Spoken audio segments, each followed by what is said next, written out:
Igbo ndị ọma njem unu ekenekwa m n'ụbọchị nke taa. Anyị sị ka anyị gwelekwa ohere a today ka anyị nebanye anya and megịnị dọọ gọvanọ anyị bụ Oluwatoyegwu aka na ntị.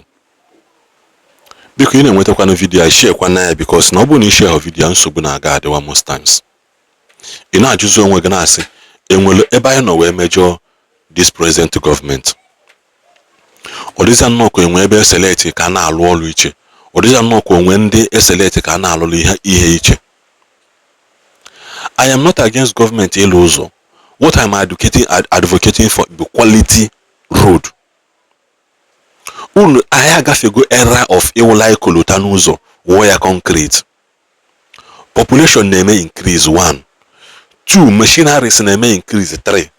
Ọ bụrụ moto a na-agba 1996 ka a na-agba kịta.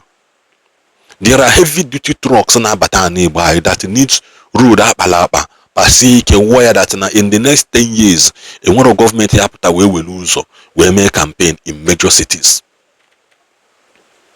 Mana nke a ụzọ adịrọ mma na major city, ụzọ adịrọ mma na rural area, ụzọ adịrọ mma sese ebe ụzọ dị mma wụ na government house.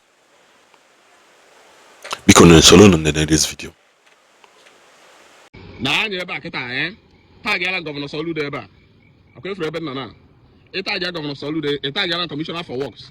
Tag yala nwunye gọvanọ.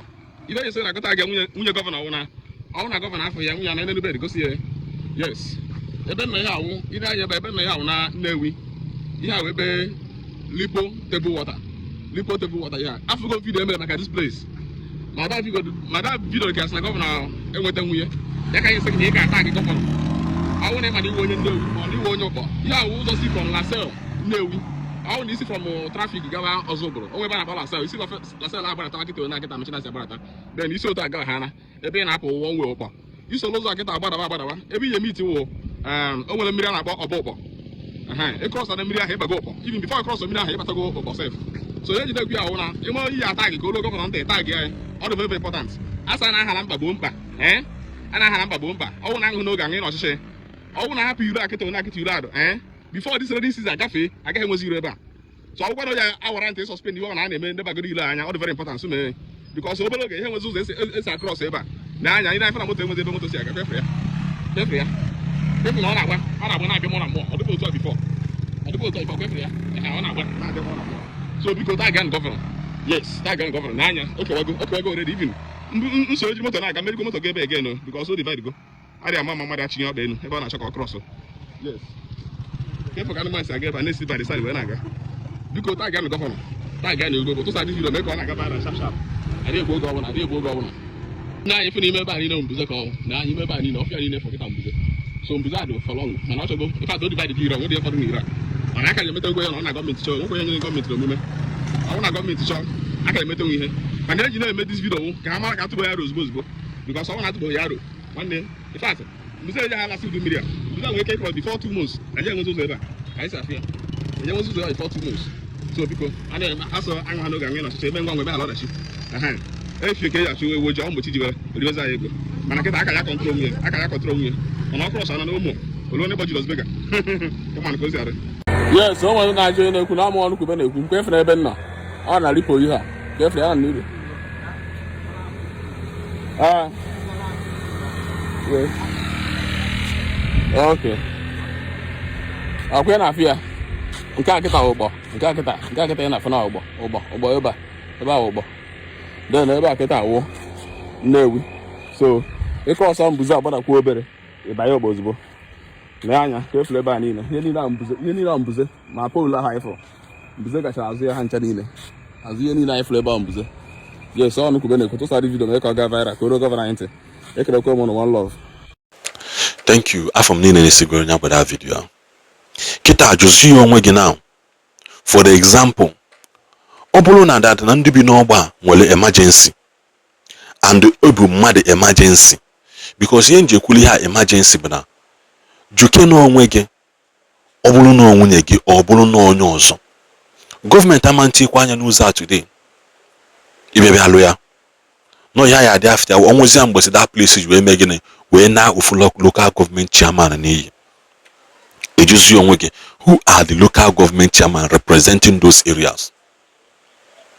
Does it mean that na onye ligoso se egbe gbajie, how can you as a person obodo na-ata nchala like this, ụzọ na-ekewa into two and you don't care? Environmental hazard as a ka igbochi mgbe ihe bido libe n'oge, countless videos has been done about this area. Those rules are impossible yellow. All because the problem unu na-enwe this government official bụ na unu alonda unu eji government project alonda ego to contractors, engineers, ebupụrụ unu ego. Onwe ka unu si n'ụzọ anaghị eji like 1 billion naira arụ today, ebupụ 1 billion. Why that road cost 500 million? Engineer unu ewelu 500 million, unu enye engineer 200 million ya bido ọlụ. Isi anaghị emekwa budget ọzọ, unu ebupụkwa ego ọzọ. Unu ji engineer alonda ego, don't na unu amaro ndị ya alụ ụzọ alụtị ya.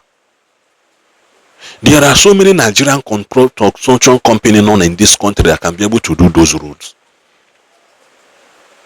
Enwe go me example say that na enwere ụzọ ya bụ ịchọrọ ịlụ.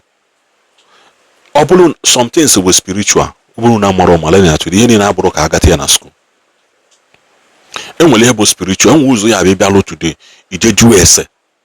Kedu ha ya emewe lụtụ ụzọ? Anyị niile nọ na this world, enwe mmiri na-abụ na ha ejekọ ọnụ. Enwe mmiri a bụ nke a na-acha aja ụpa, nke a na-acha agbe, ha na-abụ na flow together but they don't mix together. Ịma nkulu mmiri ebe a wele akwa ije lụọ ọlụ na be, it will reject it. Mana apụta na-eme ihe na alọnda ego, people don't pay attention to it. Enwere obodo aja ha na ha anabata aja obodo ọzọ. Okay, I check okay, what is the problem? Attack lawyer like this, alụọ na ihe ọ na enwere obodo ihe eje ekwugo m ya severally. Mgbe na ugwu Hausa samina ka aja ha anaghị anabata aja obodo ọzọ. I seen it with my eyes. Alụgide ụzọ at a point they now started agreeing that na ụzọ anụnwa aja be ha anaghị anabata aja obodo ọzọ. They have to tackle the matter from the root. I alụtanwu some of those roots, mana bribery and corruption ha menkwu unu mara ihe unu na-eme. Now, nene another video ka efo ka Nnewi part of Nnewi, that's the Japan of Africa. Individuals pụtazi ha na-alụlụ gọọmenti ụzọ. Gọọmenti a relax ya, local government chairman a relax ya, representative a relax ya. Time elugo ga ya apụta, una publish pictures of local government chairman in charge of from here to here, in charge of from here to here. Amala ebe anyị ebido jụba ha ese. Oga, so budget bata according to this report IG. Budget abata, kedu ihe iji eme? Ego dị etu a, million one bata. Ebe ka itili ya, enwe school unu na-alụ, enwere mmiri unu na-agbapụ, enwere road project unu ji from government. Ọ bụ na ọ nwere, you have the right ịkpọ the local government gị police. Ịkpọli ya tụọ ya nga. Local government chairman doesn't have immunity na court. He doesn't have immunity na police. Ya na-agwa gị bụ legit truth and nothing but the truth. He nwere right isu local government ga aka ntị, kpụpịa police. Ya na-agwa gị bụ truth, but they know this thing. That is what happened. Ha na hide onwe ha, egubisa police, gubicha talks, gubie ndị agboro, ya na-anụtalụ ha ọgụ, gubie ndị udo ga-achị, ha eji as human shield, ha eji wee na-eme ndị mmadụ attack ma ikwu ihe ha na-aghọtahụ, which is the truth. Inwere your local government chairman, oga, obodo anyị nweta ego dị etu in the last 6 months, kedu ihe ilugo nso and so places? Agbakọ wepụ ozughị ezu, ejezala ọnụ ya na polisi, tụọ ya court. A na-eme ya eme, ihe na-agwa gị bụ law. Nenere ya nda video n'elu na n'isi, ka ọ dịkwa. Ọlụ atụ egwu biko gbatazienara anyị ọsọ enyemaka niile a, mana adakwa ama ana m anụ kepu n'onwe ndị enye kọntraktị ile a n'ọdụ ka elile ego ya eli. Because ife ọ na-eme anọkata amaga gota, onwe mgbe anọkata na-amakasị gota, na-alụ gota niile a, na-alụ dreneji niile a, nọkata ọlụ kwụsị. Eheọtago, anụrụ m na niile a na-awọdụ gị na-elile ego ya eri. Onye nwere that information, nye m every information m needere ịma about it, ka adọ ndị nyere ego ava ka ha wepụta that is na ọwụlụ.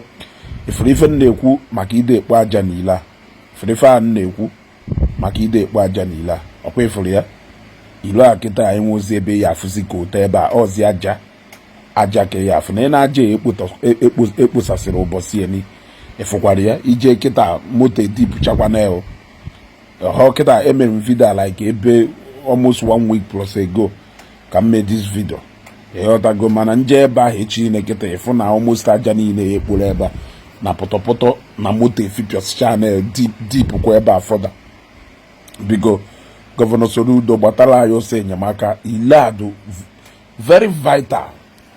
What I go, how can you talk about Nnewi without talking about Oba New Road and the Oba Old Road? Oh, neba na majority of ngwafia ni na ebubata na Nnewi na-esi abata. What I go, and ina anya ifoketa na enu ngwa look at na enu. Ewuru na aja na-ekpu aja na ilo na-eji aja arụ ile, a na-ekpu aja na kota. Amụọ ndị be anyị sef ike gwụrụ, a na-ekpu aja na kota. Anyị gba aja na kota na-ekwu ọdụka onwe nka na-agwa nyere na ya aka. You can't talk about Nnewi without talking about Oba New Road and Old Road and because na this new road aghasana more pressure na-adụ mounted na Old Road ahụ emebisiwakwana but ya accessing that Old Road wee fụ na Old Road ahụ sef aghasasịwakwuona biko ọrụ atụ egwu himself. Anyị sekpu na were ayọ gbataziere ayọ ọsọ enyemaka do gbatara ayọ ọsọ enyemaka nwanne m. Business niile nọ around ebe a anwụọ na pay na enu free station oken mmadụ akọ ọhazi na-alụ ọrụ na enu nke Tony Mas Nwokwuru na ebe a na enu free station nke nido na junction jebelu nke mgbe agbara na enu akọnalisis business nwoke mmadụ na-apawapụnụ onwe onye amaghị ife akọnalisis nyere anyị na Nnewi kịta a na-evun neighboring village si sorando Nnewi mana na enu lese na-enwere emergency kịta na akọnalisis need ibu eje teaching hospital anywhere eje gbahube set of ile anyị agba straight pụta okpu na eze bus stop jewara ebe a na-eje free station oken mmadụ akọ nwoke mmadụ ji nwayọ mechikọrọ ebe niile jewara na enu hotel a onye nwe hotel a sef ebere na-emelu m because since nwoke arụcha hotel ebe ahụ afọ bụghị ọkwa hatacha afụ na udu mmiri ya ọkọchị ruo nke wafụfụ wee bido maka ọkọchị ruo ife niile ada ebe a tọnụzie powder wụrụ dust ebenebe wee na-egbu ebe a ebenebe a na-egbu ebe a ọkọchị kịtụ unu niile da around ebe a inene ihe ọdụka ife awụrụ etum nyerunu na ya aka ezugosekpu na wee na-ayọ unu bikonu ọrụ atụ egwu nyere anyị aka rụọla anyị Oba New Road rụọla anyị Oba Old Road. I am eternally grateful to you. Ilona Abua, the very and Ilona Abua linked to many Ilonine Alugona nene you hotel mad. Nene you hotel mad. Man, I made the man where hotel a belly. I made the man where hotel a belly. A otago. Neno around the banine. Kotago gajankete. Okoshiroki if any na to when I want them mad a beba. Negudu St. Mary's nine, negudu how dirty a bad. They go to how dirty about and na many people na abata Nnewi majority of them they see either Old Road or New Road. They ought to go Old Road or mana New Road they ain't see anything to write home about. Big all what we then ebe babali lady bros. They ought to go ebe babali lady bros. We look at then because share this video. Only what this video. Kaba share this video. This is Zugo.